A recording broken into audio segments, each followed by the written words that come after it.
नमस्कार मित्रों, शेयर बाजार में आज तीसरे कारोबारी दिन में भी गिरावट जारी रही। आज तीसरा दिन है, मार्केट गिरा है, लेकिन आज मुनाफा वसूली ज्यादा देखी गई, भारी बिकवाली देखी गई।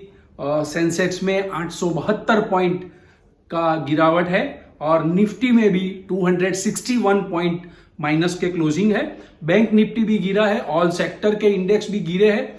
तो मित्रों, शेयर बाजार में 3 कारोबारी सत्रों से गिरावट जारी है। तो ये गिरावट क्यों आई तो कल के वीडियो में मैंने डिस्कस किया था, लेकिन 3 दिन की गिरावट के बाद क्या अब खरीदने का समय आया है?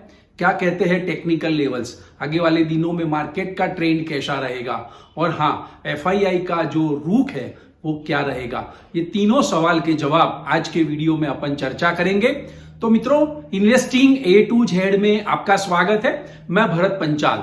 सबसे पहले सेंसेक्स और निफ्टी की मूवमेंट देख लेते हैं। तो बॉम्बे स्टॉक एक्सचेंज का सेंसेक्स आज 82,116 पे थोड़ा हल्का सा मजबूत खुला था। सुबह में बढ़ के 82,250 का हाई बनाया और वहां से प्रॉफिट बुकिंग आने से, जोरदार बिकवाली आने से 81,153 का लो बनाया और वहां से थोड़ा थोड़ा हल्का सा बाइंग आया। तो ट्रेडिंग सेशन के अंत में 81,186.44 पॉइंट क्लोज रहा है, जो कल के मुकाबले 872.98 माइनस में क्लोजिंग आया है। फीसदी में देखा जाए तो 1% से ज्यादा की गिरावट है।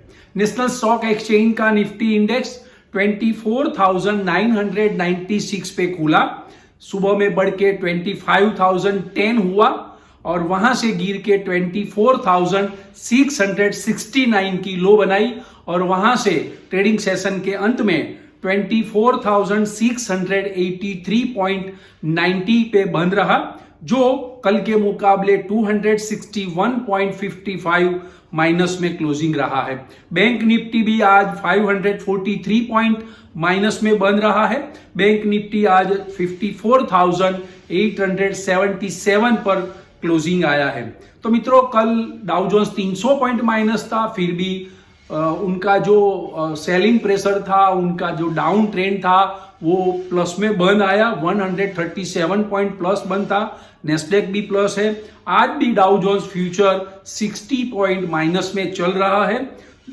मूडीज का रेटिंग डाउनग्रेड किया, फिर भी अमेरिका का स्टॉक मार्केट गिर के संभल गया है, वहां का मार्केट प्लस में आया था। लेकिन भारतीय शेयर बाजार में ऐसा क्या हुआ कि मार्केट आज ज्यादा गिरा है? तो उसके बारे में मैं डिस्कस करने वाला हूं। पहले देख लेते हैं मित्रों कि आज के मार्केट में क्या क्या हुआ। तो मित्रों, आज के मार्केट में डिफेंस स्टॉक्स है, रेलवे स्टॉक्स में हाई लेवल पे मुनाफा वसूली देखी गई और ऑटो सेक्टर में भी कल जो तेजी देखने को मिली थी, आज उनकी रफ्तार पर ब्रेक लग गई और ऑटो स्टॉक्स भी आज गिरे। एफएमसीजी, एनबीएफसी और कैपिटल गुड्स के स्टॉक्स में भी आज मुनाफा वसूली ज्यादा देखी गई है। मित्रों, 15 अप्रैल से मार्केट में वन साइड तेजी चल रही थी, तो एक ये रिएक्शन आना बहुत जरूरी था, इसलिए मुनाफा वसूली हाई लेवल पे दिख रही है। तो मित्रों, आज तो देखा जाए तो 3 दिन की गिरावट में एडवांस डेक्लाइन रेशियो पॉजिटिव था, मार्केट ब्रेथ भी पॉजिटिव थी, एफआईआई भी बाहर थी। लेकिन आज तीसरे दिन की गिरावट देखने के बाद आज एडवांस डेक्लाइन रेशियो भी नेगेटिव है।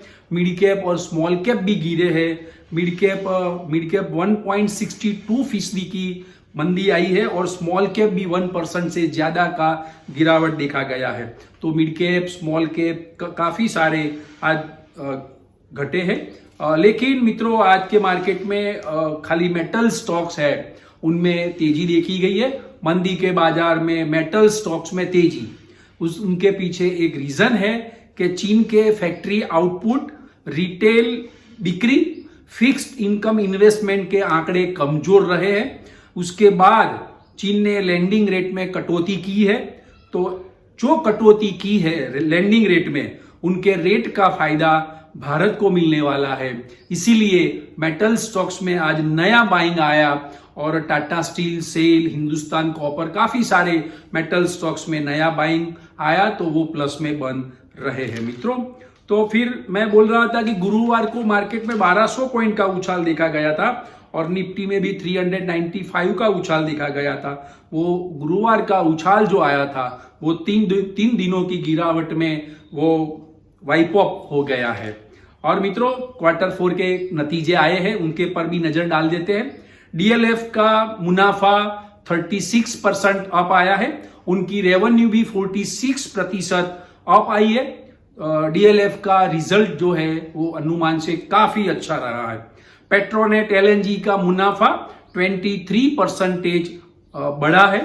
पावर ग्रिड का मुनाफा 5% बढ़ा है और रेवेन्यू फ्लैट रही है। पावर ग्रिड का जो रिजल्ट है वो अनुमान के मुताबिक नहीं है, वो थोड़े कमजोर है।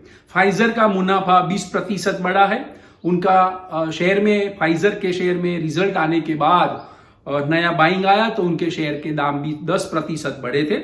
जाइडस लाइफ में जो उनका मुनाफा जो है वो 1182 करोड़ से घट के 1171 करोड़ आया है, लेकिन कंपनी ने शेयर होल्डरों को प्रति शेयर 11 रुपया डिविडेंड देने की घोषणा की है।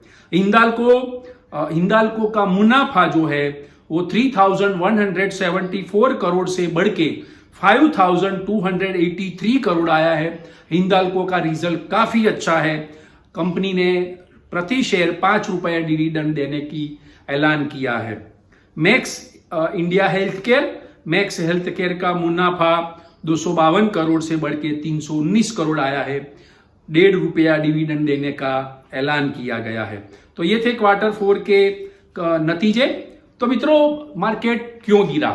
तो एक तो कल 19 तारीख को एफआईआई का नेट सेल आया 525 करोड़, इतना ज्यादा नहीं है, फिर भी 525 करोड़ का उनका नेट सेल आया। और हाँ, डीआईआई ने भी कल 237 करोड़ का बेचा था। तो दोनों एफआईआई और डीआईआई दोनों का नेट सेल का फिगर है, इसीलिए आज मार्केट का सेंटीमेंट डगमगा गया और हाई लेवल पे, ऊंचे लेवल पे प्रॉफिट बुकिंग देखने को मिला। दूसरा रीजन मार्केट गिरने का, commerce minister Piyush Goyal trade deal के लिए 4 दिन से अमेरिकी दौरे पर है। आज उनका लास्ट डे है मंगलवार को, लेकिन अभी तक अमेरिका के साथ इंडिया की क्या बातचीत हुई और ट्रेड डील में क्या हुआ वो समाचार कुछ भी नहीं आए हैं। तो ऐसा समझा जाता है कि कुछ निराशा रहेगी, इसीलिए मार्केट में आज डिप्रेस सेलिंग भी देखा गया है। तो लेकिन मित्रों सूत्रों बताते हैं कि ये महीने के अंत में अमेरिकी टैरिफ वाला जो मामला है उसके पर समझौता हो सकता है और सहमति भी बनाने का प्रयास भी भारत करेगा और अमेरिका भी करेगा कि दोनों को व्यापार करना है। इसलिए ये महीने के अंत तक ये डिस्कशन दोबारा भी हो सकता है। इसीलिए अभी तक तो बात नहीं हो पाई है, लेकिन दोनों देश प्रयास कर रहे हैं ऐसा बताया जा रहा है। तो ये दूसरा रीजन था, इसीलिए डिप्रेस सेलिंग देखा गया। इंटरनेशनल रेटिंग एजेंसी मूडीज ने कल अमेरिका का क्रेडिट रेटिंग डाउनग्रेड किया था, AAA से AA+ किया था। उसकी इंपैक्ट मार्केट में रहेगी, वो बहुत ही गंभीर है। अमेरिका का स्टॉक मार्केट ने उसने नेगेटिव लिया है, फिर भी मार्केट का ट्रेंड अभी भी थोड़ा नरमी तरफ रह सकता है। ये 3 वजह से भारतीय मार्केट में आज बिकवाली दिखी। लेकिन मित्रों मैं ये बोल रहा था कि 3 दिनों की गिरावट के बाद अब मार्केट में खरीदारी का समय आया है। क्या कहते हैं टेक्निकल लेवल? देखो मित्रों, टेक्निकल लेवल से देखा जाए तो मार्केट काफी स्ट्रांग है। स्ट्रांग इसीलिए बोल रहा हूं, 3 दिन की गिरावट इच्छनीय थी। एक्शन रिएक्शन आना चाहिए। मार्केट बढ़ता है तो रिएक्शन थोड़ा आना चाहिए, तो मार्केट काफी स्ट्रांग होता है, मार्केट की तेजी स्ट्रांग होती है। टेक्निकल लेवल से देखा जाए तो निफ्टी 24,500 का जो मजबूत सपोर्ट लेवल है उसके ऊपर है, तब तक घबराने की जरूरत नहीं है। इन्वेस्टर को कुछ भी बाय करना है तो निफ्टी का 24,500 का जो लेवल है उसका स्टॉप लॉस रख के आप अच्छे से अच्छे स्टॉक्स बाय करिए, फंडामेंटली अच्छे स्टॉक्स बाय करिए। क्वार्टर 4 के जो नतीजे अच्छे आए वो कंपनी के शेयर आप बाय कर सकते हैं। तो 24,500 का स्टॉप लॉस रख के, और निफ्टी में, बैंक निफ्टी में भी 54,500 का लेवल बहुत ही स्ट्रांग लेवल है, वो भी आप बाय कर सकते हैं। बैंक स्टॉक्स भी काफी अच्छे हैं। तो मैं ये बताने जा रहा था, टेक्निकल लेवल अच्छे हैं, खरीदारी का मौका मिलता है। मैं बार बार बोलता हूं कि मार्केट जब तेजी होती है तब सब बाय करने के लिए दौड़ लगाते हैं। ऐसा नहीं करना चाहिए। ऐसे मार्केट जब गिरता है तेजी के बाद, तब आपको खरीदारी का मौका मिलता है। उसमें आप लॉन्ग टर्म के लिए आप इन्वेस्ट कीजिए, अच्छा सा स्टॉक चुन के इन्वेस्ट कीजिए। एफआईआई ने तो हल्का सा थोड़ा सा इतनी सारी खरीदारी की है कल, लेकिन उन्होंने थोड़ी मुनाफा वसूली की है, तो एक दिन में सेंटीमेंट चेंज नहीं हो जाता है फ्रेंड्स। तो ये आपको सोचना चाहिए। तो मित्रों, आज के वीडियो की इंफॉर्मेशन आपको पसंद आई है तो आप लाइक्स कीजिएगा, कमेंट्स कीजिएगा, और अपने स्टॉक मार्केट के जो इन्वेस्टर है, दोस्त है, उनको शेयर करिएगा। और हाँ, सब्सक्राइब भी करिएगा, जिससे ये वीडियो मैं बनाता हूं वो सबसे पहले आपको मिलेगा, और मैं आपको सबसे पहले विश्वसनीय और सच्ची खबर का जो एनालिसिस है वो आपको देने का प्रयत्न कर रहा हूं। ये वीडियो को आप पसंद कीजिएगा, पसंद आया है तो आप लाइक्स करिएगा और सब्सक्राइब करिएगा। और मित्रों, आज के वीडियो के बाद नई जानकारी लेके कल दोबारा मिलेंगे। Thank you very much.